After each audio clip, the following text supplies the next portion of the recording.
I'm Haley. I'm Amanda, and we're Haley and Amanda. And you're listening to the Haley and Amanda podcast. Happy Saturday, everyone, but I don't know what day you're listening. No, yeah, I mean, these come out on Mondays, so happy new week. Happy day. Happy day.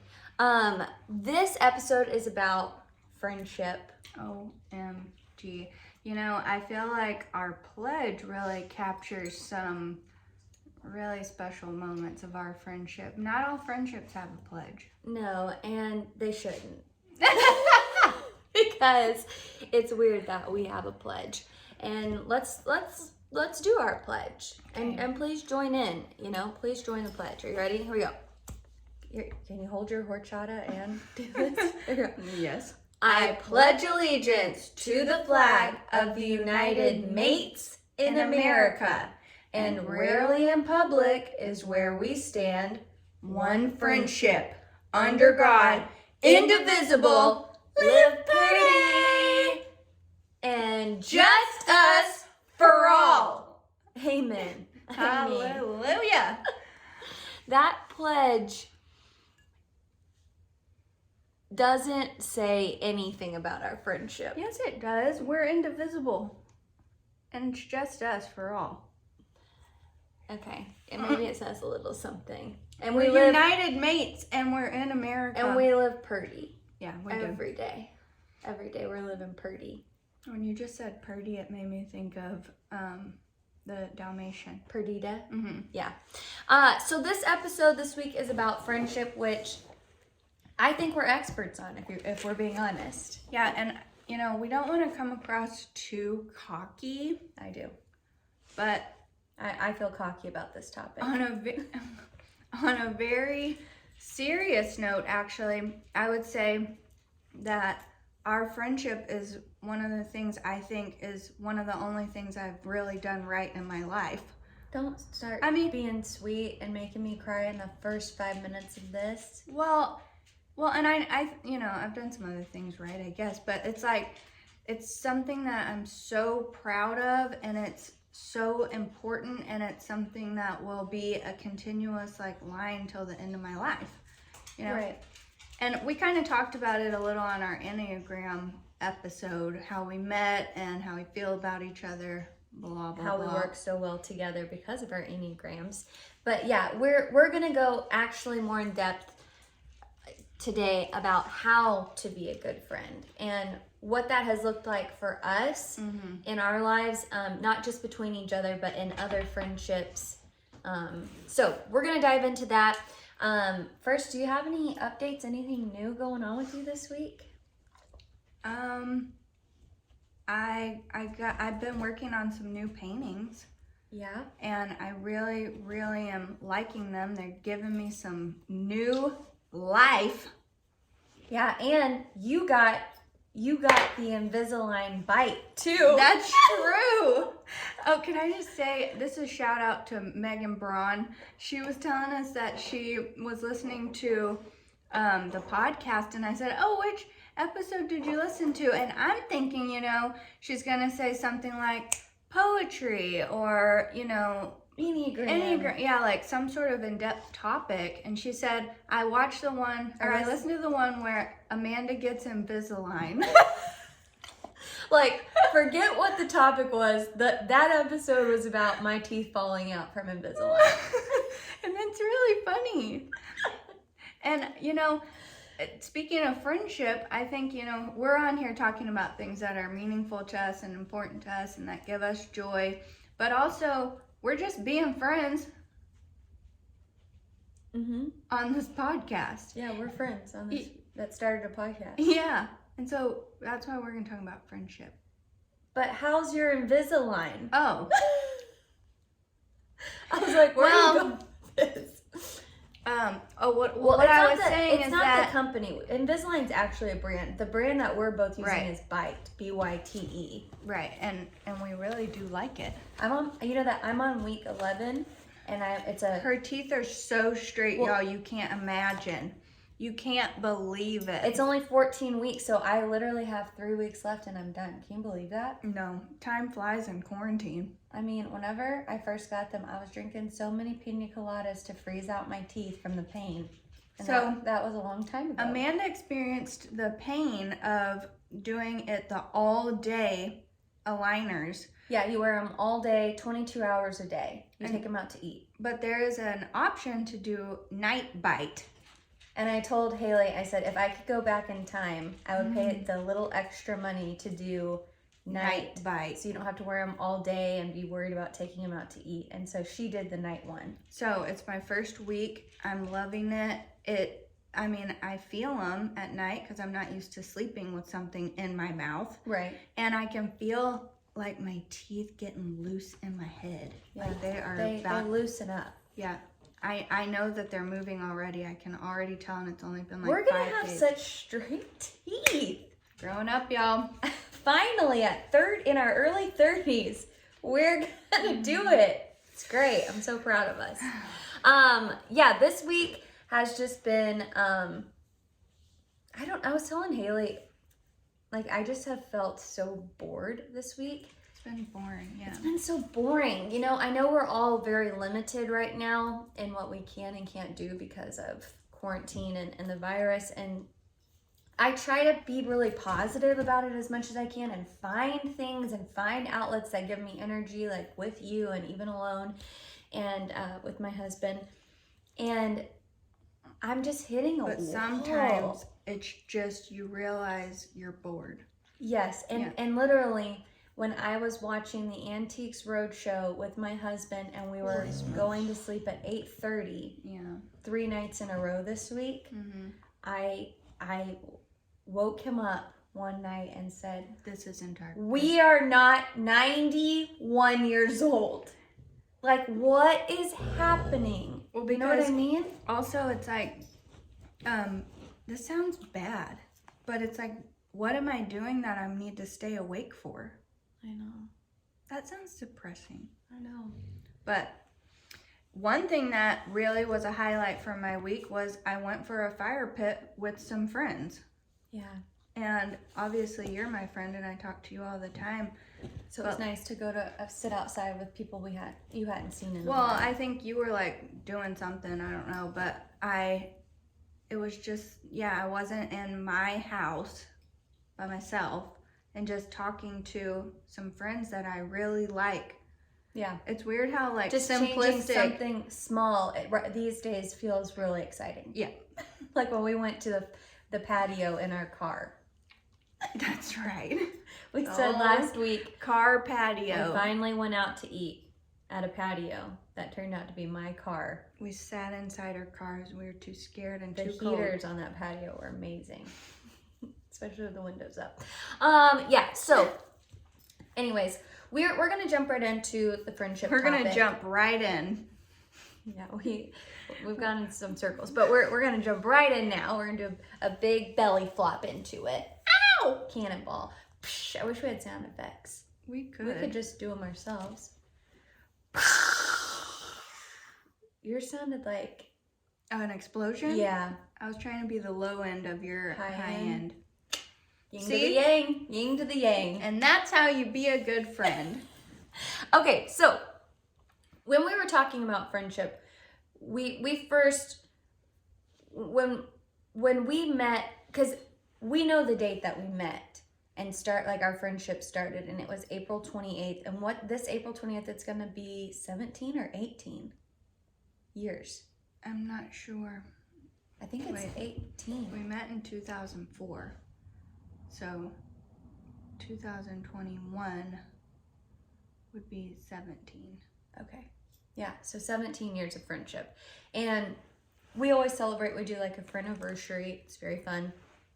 But one of the things about our friendship is that it is the thing in life throughout all the changes that we have faced in 17 years, because we're both in our early 30s. So we've gone through a lot of change, right? That was from when we were in high school to going Those are like your most changing formative years.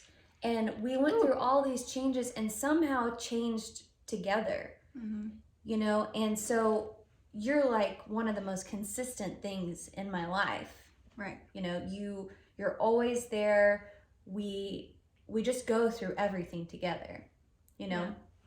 Yeah. And I think that this is one of the elements of a good friendship, is that being able to change together, being able to grow together in the growing pains and you know, in the dark moments and in the good moments. You were just as much there in all of those. Right. You know? And so the consistency, I think that aspect of a good friendship, it's kind of like duh, but it's a hard thing to accomplish, actually. Yeah, because, and this isn't bad, there are friends that come into your life that are really just for a season. Right. And nothing bad even has to happen or For it to anything. end. Right. I mean, Yeah. you just your season of life changes and their season of life changes, and it's organic and natural. You were what you were supposed to be for each other. Right. For that time. And it's still beautiful and special, and it served its purpose. Right. And then, I mean, and I think having a best friend that's like a lifelong friend, you don't have a lot of those, No. obviously, Yeah. because it's very rare that you would change and go through every season with someone and decide, I want to keep being there no matter what journey I'm on or them. Right. Yeah, well, and then I think there's like another level of friendship too. Mm-hmm. Like not just seasonal friends and then a forever best friend, but like a group of intimate friends. Like we have a group of intimate friends that I would think are like a close circle of friends that we really can push each other to be better, but also we celebrate together, and you know, and that's also really important. Right. And I feel like there are people I can open up to and that can open up to me about important things, but it's not like we're in every moment of every part of each other's life all the time, and that's okay. Right. Because you and I are that way, but I think that is something that is more rare that you do with maybe one or two people. Right. Can you imagine a life without friends? It would be really lonely. I think one of the some worst people struggle with finding friends. Yeah. And so that's why we're talking about how to find your friends and how to be a good friend. Because it's very lonely. I think it's such a beautiful thing, and I think talking about friendship is something that isn't talked about very much, actually. I think people talk about relationships and spouses and even, you know, parent-child, family stuff, but like you are like a chosen family for me, you know? Right. And I think that having friends is something that can sustain you, make you a better person, not just from what the friend does for you, but what you are to the friend. Yeah, you become a better person in being a good friend. Totally. And that kind of actually puts us to the David White essay that we wanted to talk about a little bit today. It's called Friendship. And you can look this up online. If you type in David White Friendship, you can find it. Or that's also in this book. This book is called Consolations, and he writes, it's called The Solace, Nourishment, and Underlying Meaning of Everyday Words. So he writes about the meaning of everyday words, and one of them is friendship. Yeah, and it's a whole essay, and we're not going to read the whole essay, but there's one part of it that really resonates with both of us. So I was going to read this little excerpt. Yeah, the excerpt. Because we love it.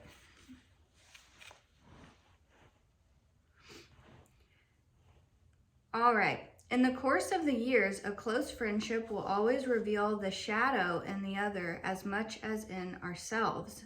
To remain friends, we must know the other and their difficulties, and even their sins, and encourage the best in them, not through critique, but through addressing the better part of them, the leading creative edge of their incarnation, and thus subtly discouraging what makes them smaller, less generous, less of themselves.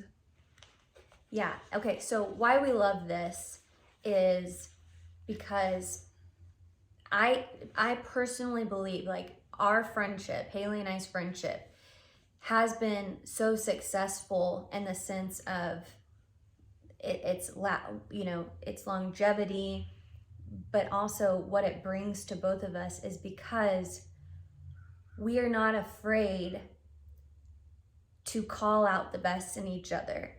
And I think it's because we know each other so well. Including our vulnerabilities, difficulties, shortcomings. Yes, and sins, like just like the Yes. essay, like we know the good, the bad, and the ugly, right? And it's so natural for me to do this, and I know it is for you too, that I don't even think about it. But like when I see you falling in a certain way, or like not falling, but you know what I mean, like struggling, or not making the best decision. Yeah, or like when we're talking and I see your train of thought maybe is more ego or than soul, you know, but putting those words around it now, not knowing that then. Just like when I see you out of alignment with who the best version of you is, I am not afraid, and actually don't even think about not saying it. It's not a thought. I come out and say it to you, and you do this to me too. And it hurts a little bit sometimes. Sometimes it feels like, ouch. But what he was saying is, it's not really through, it is critique. But sometimes it is critique. But whenever you're doing it from a place of that intimacy where you're saying, I know and love the best version of you, and reminding each other what that looks like and who that person is. And then it's not so much like scolding. Yeah, it's like, oh crap. It's like, you're right, you know? Yeah, I think it plays out, and I'm glad you said that, because I think it plays out in some different ways. Sometimes it does come in the form of criticism, right? Where like if you're doing something, I'll be like, Haley, think about this. Is this like, think about your goal. Is this really what you want to be doing? You know what I mean? And like and it's a big conversation that we have that's kind of tough. And we can be like, you know, you struggle with this. Right. And you're like, oh. Right. And that's a tough conversation. And then I think the other way that we admonish each other is when one of us is down and we're not feeling aligned, we do things for each other. Like we get the other person on board with doing something together that shows that person, this is who we want to be, remember? Like without saying it. Does that make sense? Like, yes, I'm trying to think of an example, but I know what you're talking about. Yeah, it's like if one of us is struggling to find fulfillment or purpose or whatever, or we're feeling lost or something, the other person just has to come around and us talk and do something together. And it's like a reminder of, oh, this is who I am, this is who I want to be. And when I'm with you, whenever we do things, like it puts me on track. Do you feel that way? Yes, I do. I feel like if I'm ever in some sort of like slump, or I can even feel myself kind of spiraling, because I can get in like a kind of negative spiral in my thoughts sometimes. And I know that, well, if you don't call somebody or talk to somebody, you know, you're just going to keep doing that. And I know that if I call you, you know the things to say, or ways, whether we go for a run or whether we cook a dinner with really beautiful ingredients, or, you know, anything like that. I know that you know the ways to get me out of those funks and slumps, which we all go through. Yeah. And I think that part of a good friendship really does come from like years of knowing each other, years of seeing each other in different situations, and really being able to call out those best parts of you when you need it. You know, and honestly, this is something about my marriage, right? That's a practice. Why I chose the person I chose to marry is because I believe he calls out the best in me in the times when I feel really low.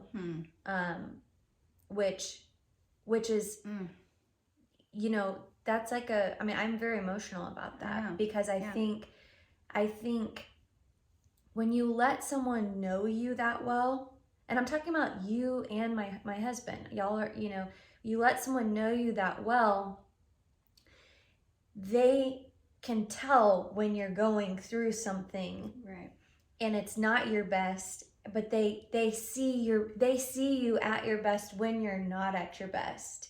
You do know what I mean? And there's just been times where my husband can say something to me that I'm like, you're right. You know, like, okay, I'm glad you can see it today because I can't see it in myself today. Well, and what makes it emotional is that you've let someone see all the parts of you, which is very brave and vulnerable. And so when someone who has seen all of it then calls the best part of you forward and sees the best part, it really means something. Because they know you. But if you're in a relationship, a friendship, a partnership, whatever, where you never show your vulnerabilities or your shortcomings, or when you struggle with something, well, if they say they love the best part of you, that doesn't mean a whole lot because they've only seen certain sides of you. Well, and there's something so selfless about this type of relationship because it means that, and I want to word this correctly because, you know, I had been in other relationships with people who it was loving, you know what I mean? And there was love and everything, but when times were hard, like if I was going through something, it was like, oh, she's not that person anymore. You know, she's not the fun, she's not her, you know, when you're at your best, like, oh, she's not that person. Oh, you know, and it's like they're missing it, but they're not thinking about how to help you out of it. Do you know what I mean? Yeah. And so when you are in a relationship where the person loves you and they've seen you and they know you, and I'm talking about friendships too, like deep enough like that, there's something so selfless about that type of friend and being that type of friend where, okay, that person's not giving you anything in that moment because they're depleted or they're going through something. They have nothing to offer you and you don't care. Right. You just want to let them see the best of themselves and know that that's still there because you're wanting to see them come through it because you love and care for them. Right. And I feel like that's kind of why friendship to me has often felt like a mirror. And I also want to word this correctly because I don't mean, oh, I look at you and see myself. That's not what I mean. I mean, you have seen all of the things about me, so I can't pretend around you. Right. Which is a good thing. Right. I could try to put up some sort of front with you about whatever I'm going through or whatever is happening with me. And I know that I will always get the truth. Right. Because you've already seen me. Right. And that's like very refreshing. And vulnerable. It's very vulnerable and scary sometimes because there's no pretending anymore. Yeah, you know? And it's hard to say like what that thing is that you find in another person to be like, yep, I'm going there with them. Yep, I'm gonna be vulnerable. This is my and because I consider as a friend like Haley to be my soulmate. Right. Like there's a soul connection there, and it's as a friend. Yeah, and I think that this is the kind of like discernment you have to find that person. Yeah, and it's also just something inexplicable too. Yeah, I think like when you find your husband or whatever. You kind of just like when you know, when you feel safe to open up to someone, you should. When you feel a check in your gut, like this might be a friend that I have to have fun with.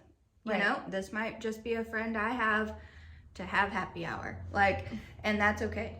You know, Yeah. because I don't think we have to be our, you know, show everything to everyone. You know, I think that's probably unwise actually. And people should, not that people have to work to hear your story or whatever, but people should be able to be trusted with your story before you share it, you know? Yeah. And that may take some time, but it also might be something that you meet someone and you have some sort of connection with them, a spark that's inexplicable, and you think, I know this person is, I don't know them very well, but I know that they're a safe place for me. Right. And I would say if, you know, there's a lot of people who believe that you find your best friends and your closest friends from childhood and, you know, high school and college typically, right? Because you're in that stage of life where you're really playful, exploring, you're, especially in college, you move somewhere new, you're all kind of vulnerable, living on your own for the first time, so you really connect with people, and I know there are close friendships. You're also, when you're young, you're really open to the world. Right. But it is very possible to find true and close friendship in your later years. My mom and her best friend, they met in their 50s. Yeah. And they're best friends. Yeah, and they're like, oh my gosh, I needed you to come into my life at that moment, and we're living our best years together. Right. And they're like soulmate best friends too, I would say. So that was in their 50s. And in our group of friends, like our girlfriends that we hang out with, and the guys, guy friends, yeah. This group, we found them within the last, I would say, 7 years, like from our mid 20s, our kind of mid to late 20s. And I think, you know, you shouldn't feel like, oh, my time's passed to find like a close group of friends, because if people are open and you are open, it's 100% going to happen.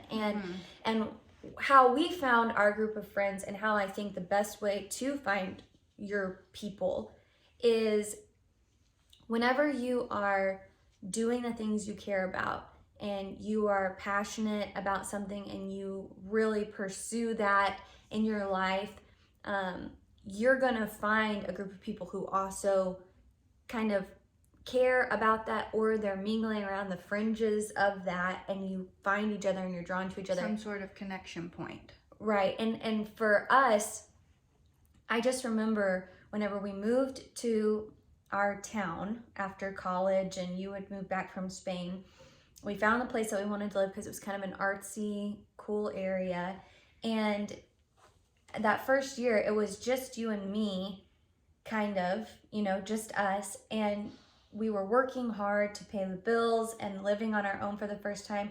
But then we made some very conscious decisions after that year to invest in being part of the community. You in the art community, me and with floral design in the floral world of our community. And going out and listening to music. Yes, like going out and really pursuing our passions in our community. And then that is where we met our group of people. Specifically, one of our closest friends is our bass player, Chadwick Murray, who now his wife, he brought us one of our other best friends through his union with her, but thank God he married her. And so, but we met him because of this one thing. We were going out and listening to live music. His band played, it was the band Myrrh in Dallas, and we loved their music. And I said, you know what, Haley, at the end of the set, I said, you know what, if someone liked our music this much who is listening to it in the audience, we would want them to come tell us afterwards. Mm-hmm. You know, it's you want to hear some affirmation about what you're doing.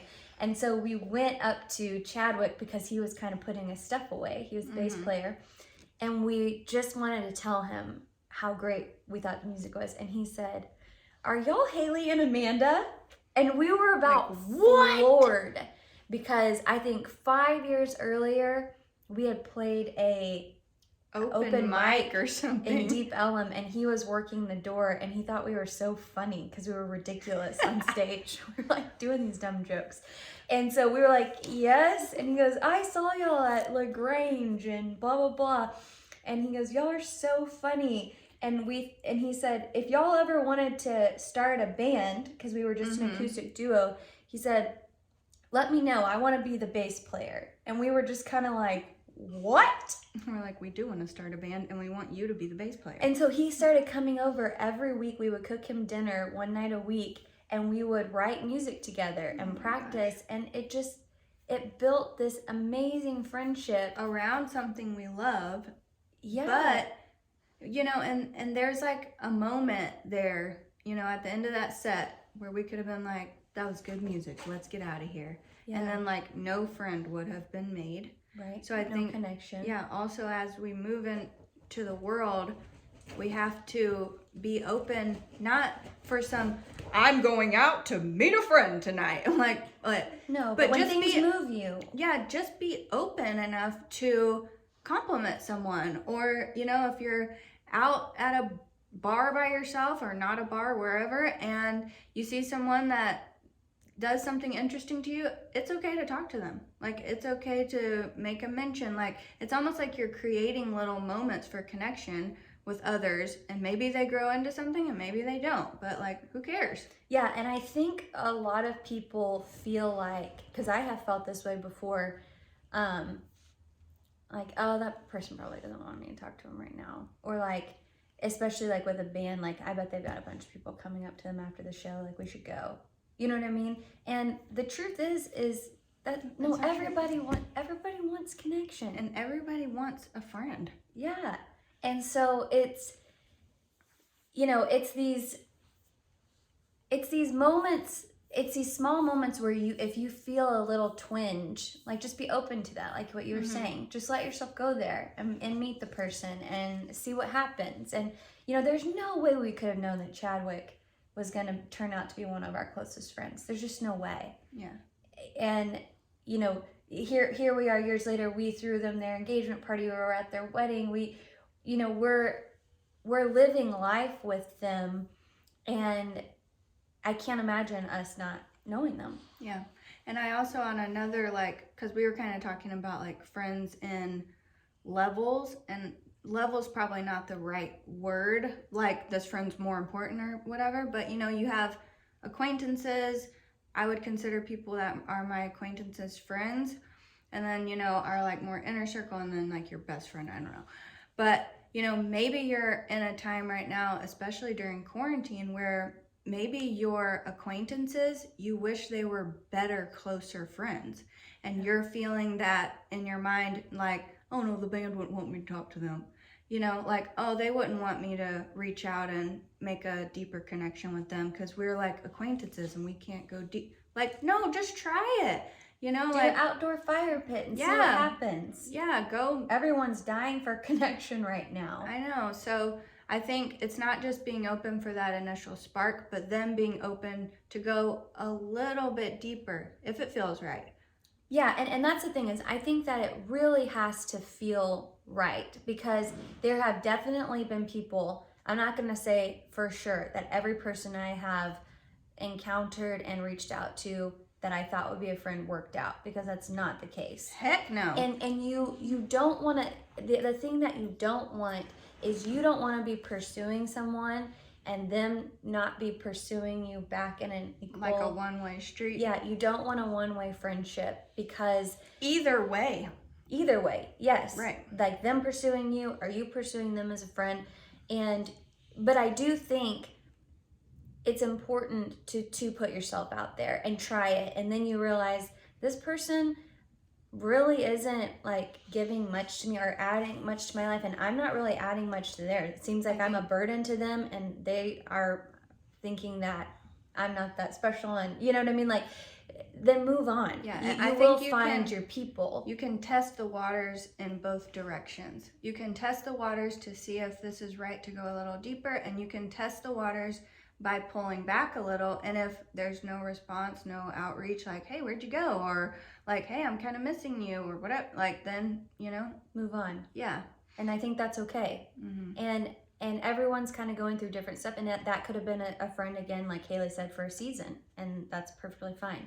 Another thing that I want to touch on about friendship here is, if you are in a close friendship, and several of you might be like having a close friendship, and you're in a slump with that person, meaning there is something going on in the friendship that is really difficult right now.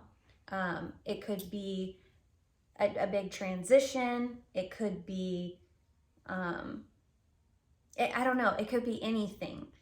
And you're going through a rough patch with this person. You're feeling disconnected, but you know that y'all are best friends, and you're connect, like, you love this person. You're connected to them. You don't want to lose them. You don't want to lose them, because Haley and I have had many of those moments, and that's what I'm saying. I think outlasting those and working through those is what has made us closer. And so, Haley, I know that you wanted to talk about specifically one time in our friendship where it was very a bunch of turbulence. I would say, like, it was really rocky. A lot of things were changing, and it was feeling like scary between us, like, what's going on? We're not connecting. Are we gonna make it through this? And you reached out to a good friend of ours, Nancy Wonders, who's been on the podcast. We recommend her episode. It's really good. And she brought David Whyte to you. That's when you first found out about the poet David Whyte, who we reference all the time on this podcast. And it was the poem called The Stone. And we're not going to read it or anything, but can you kind of tell everyone, like, what was it about that got us, like, it changed something for you that helped us? It did. It was a pivotal moment in me as a human, actually. Yeah. Like, making a step to be more brave, more courageous, but that is equally being more scared and more vulnerable. Yeah. That, like, they do not come separately ever. So obviously you and I had already been in a very close, vulnerable friendship, which is beautiful. We'd shown so many things. So when change starts to happen, it is even more difficult. So also know that. So when things change and they hurt, the initial, like, reaction is to kind of run away and just assume, well, this isn't working. This is too hard. This hurts too much. Yeah, because you weren't agreeing with the decision that I was making. Right. And it was pulling us apart, because Correct. I was like, I don't care, like, this feels right to me, and if it doesn't feel right to you, I'm sorry, this is my life. And you were also like, I want to be a part of your life, but I'm so against this, and like feeling and you were like, I want you to be a part of my life. Yeah. I want to make this decision, and you be okay with it, and us move on, and then you be a part of my life. And so, but it was just this huge disconnect. Right. So, and we were gonna make it, or we were gonna have to part ways. Yeah. And so I just can't find a way to let my guard down in this way. And then Nancy Wonders introduced me to David Whyte, and this poem, he's talking about vulnerability, of course. And you hear vulnerability and you want to run for the hills. I mean, it's a really nice concept, but if you have to implement it, it's really hard. It's really hard because it's not as hard on the surface, and then the deeper and deeper you get, it's really, really hard. Yeah. And because if you allow yourself to be seen, and I'm quoting David Whyte, I think, if you allow yourself to be seen, then you allow yourself to be touched. And if you allow yourself to be touched, you allow yourself to be hurt. Right. And so you'd rather just maybe not have all of those things. And so he's talking about vulnerability in this talk called Half a Shade Braver. And he starts talking about this stone. and he learns a lot from nature. Like, nature really teaches him a lot of life lessons. So there's this stone in Ireland, I believe, that's up at the top of this hill, and there's a river running by it, and there is a face carved into this stone. And it's talking about the river like washing over it, and like it being outside in the storms and like all this stuff, and that this face just stays there, and the face like gets weathered and it gets seen, and like all these people come in and out, and like, you know, every weather. And he compares this to me. What it spoke to for me in that moment was what kind of person and what kind of friend I wanted to be.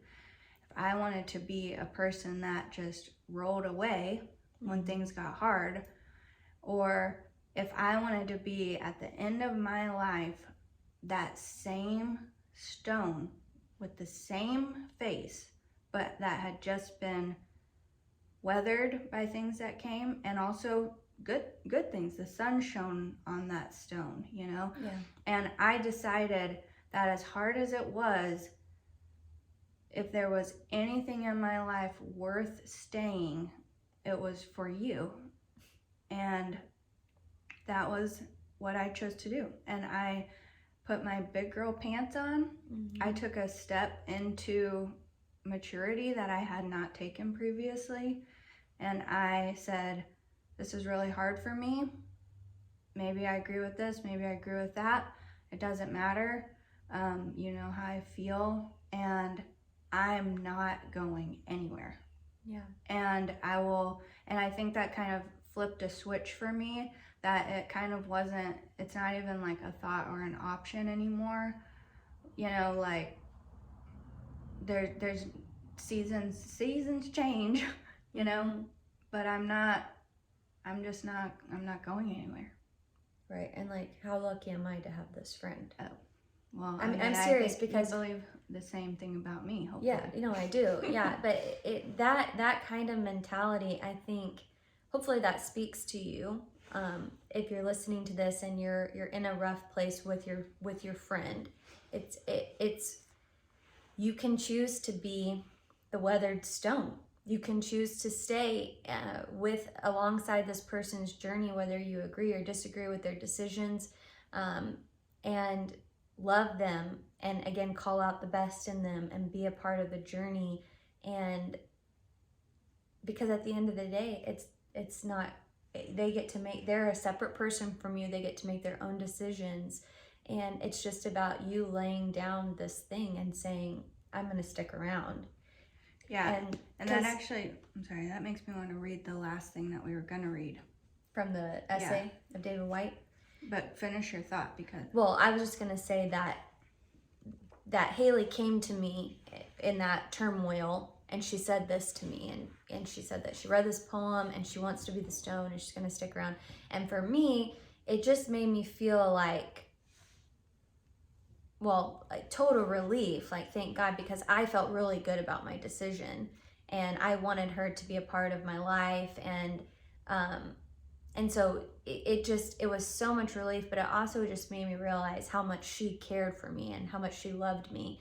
And you know, it's like that, you know, her and I, we go through seasons where our friendship can be difficult and hard, but at the end of the day, I think we always choose each other. We always choose to stay on the journey together. And, you know, there might be some time where we need a little time apart on something, but we're together, you know, and it's such a good feeling. And I wish it for every person to have this type of friendship. And I think it's out there for every person if you're open to finding, because it almost sounds like we're talking about soulmates, like partner. But I think it's similar. Yeah. You know, and I think people don't talk about friendship like this, but when you find a close friend that is like your soulmate friend, and you've shown yourself to them. Yeah, and you go on the life journey together, it is really rare and it is really precious. It's very precious, yeah. And it's a really, I think, important thing to have in life and to want and to look for outside of just a romantic partner as well. Yeah. I'm going to read this last paragraph from David White's essay on friendship, because I think this is a perfect way to sum up what we're saying. It says, but no matter the medicinal virtues of being a true friend or sustaining a long, close friendship with another, the ultimate touchstone of friendship is not improvement, neither of the other nor of the self. The ultimate touchstone is witness, the privilege of having been seen by someone, and the equal privilege of being granted the sight of the other, the essence of another, to have walked with them and to have believed in them, and sometimes just to have accompanied them for however brief a span on a journey that is impossible to accomplish alone. So sweet. It is. And I think that goes to like the selflessness that you were talking about earlier. Like, this friendship no longer is about you making me a better person or you helping me through things. This is about, I have had the privilege to see the essence of another human being and connect with it. And I think that is almost, if I'm being honest, all I can ask out of life. To have been seen by a human and connected and them love it, and for that person to have let me see them and let me love it and let me connect with it, and us to just walk side by side in this journey. Yeah.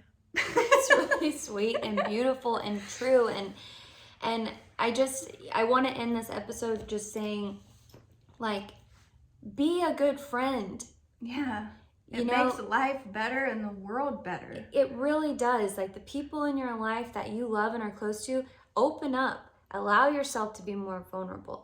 And I'm not saying with everybody, but I'm saying pick the people and choose to go there with them, because it's a very beautiful part of life.